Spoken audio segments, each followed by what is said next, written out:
Connor was crushed. The icy fog gripped him as he stood at the Low Point lighthouse, gazing out over the gray ocean, the little he could see of it. How could he have been so wrong? How could he have misjudged things so badly? Jessica was gone and his heart was shattered into a million pieces.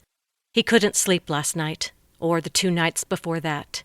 Early this morning, he'd come to their favorite spot where they'd expressed their deep affection for one another. That had been only 1 week ago. He shook his head. After that moment, he knew they'd get engaged, get married, would spend the rest of their lives together. His mind flew back over the summer.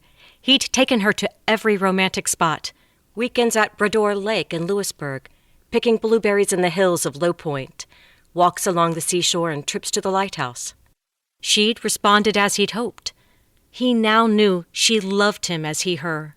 His goal had been to get her away from Brett so that she could see it, and he had. It was the summer of bliss.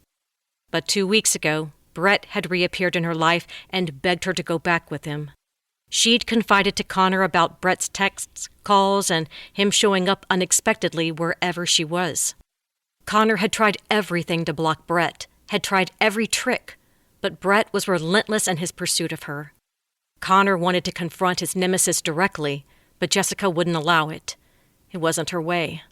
Brett was beating him again. Brett had been better than him at college sports and academics, and even in the business world.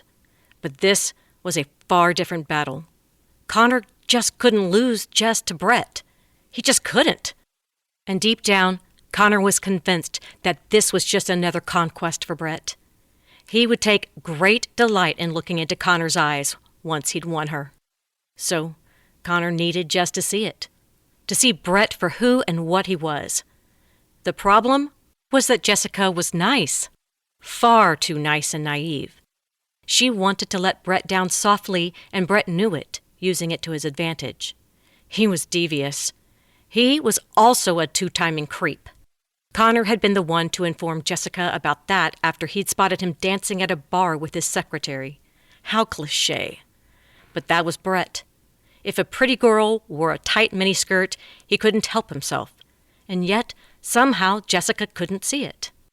After Connor informed her, she finally confronted him. He had to admit it and then confessed to other affairs also. They weren't exactly affairs, as they weren't actually married, but they were close to getting engaged one time, which is why Connor moved so fast. He knew that he was the best choice for Jessica, and he planned on proving it. That was what this summer was all about.